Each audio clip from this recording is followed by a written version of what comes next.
అందరికీ నమస్కారం. ఈరోజు మనం ఒక చిన్న కథలోకి వెళ్దాం. ఈ కథ మనకు జీవితం గురించి ఒక చాలా ముఖ్యమైన విషయాన్ని నేర్పుతుంది.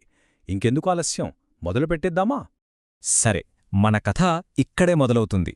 ఒక్కసారి కళ్ళు మూసుకుని ఊహించుకోండి. కనుచూపు మేరలో సముద్రం తప్ప ఇంకేమీ లేదు.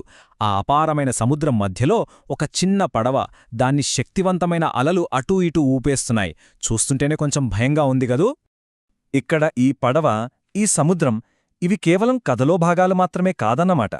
నిజానికి ఇవి మన జీవితంలో వచ్చే కష్టాలకు, మనలో మనం పడే సంఘర్షణకు ఒక ప్రతీక, అంటే ఒక సింబల్ లాంటిది. ఆ పడవలో ఇద్దరు మనుషులు కూర్చుని ఉన్నారు. వాళ్ల పరిస్థితి ఏంటంటే, ఒకవైపు భయం, మరోవైపు ఏదో చిన్న ఆశ. నిజమే కదా?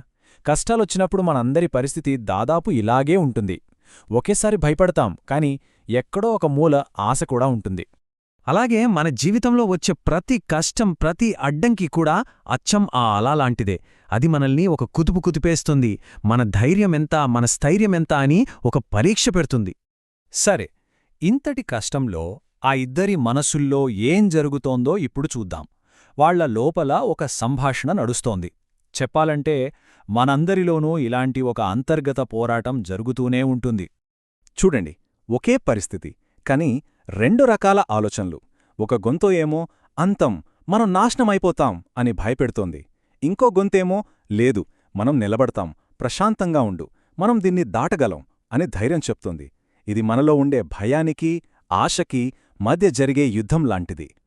ఇక్కడనుంచే కథలో ఒక పెద్ద మార్పొస్తుంది. అదేంటంటే, వాళ్ల ఆలోచనా విధానం నెమ్మదిగా మారడం మొదలవుతుంది.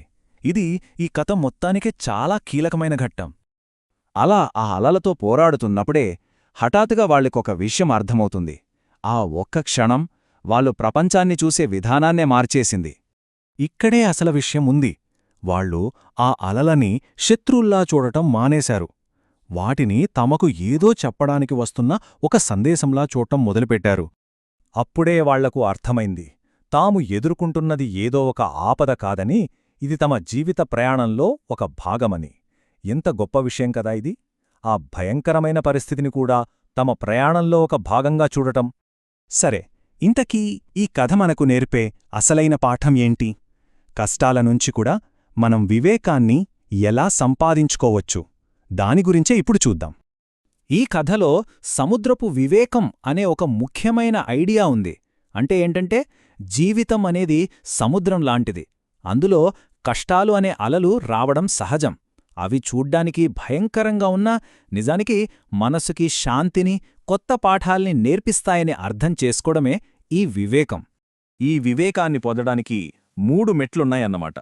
మొదటిది, వచ్చే కష్టాన్ని ఎదుర్కోవడానికి సిద్ధపడటం. ప్రతి అలా ఒక కథను మోసుకొస్తుంది అని నమ్మడం. రెండవది, ఆ కష్టం మనకు ఏం నేర్పుతోందో గమనించడం. ఇక మూడవది, ఆ అనుభవం ద్వారా మనసులో ఒక రకమైన ప్రశాంతతను పొందడం.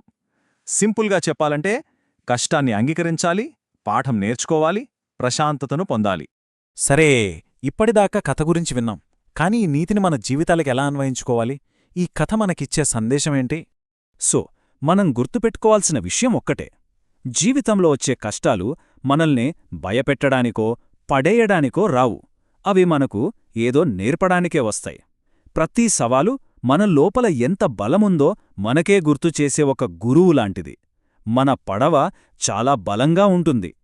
కాబట్టి జీవితంలో తుఫానులు వచ్చినప్పుడు, అలలు ఉవ్వెత్తున ఎగసిపడుతున్నప్పుడు ఒక్క విషయం గుర్తుంచుకోండి. చివరగా ఒక్క ప్రశ్న మిగిలింది.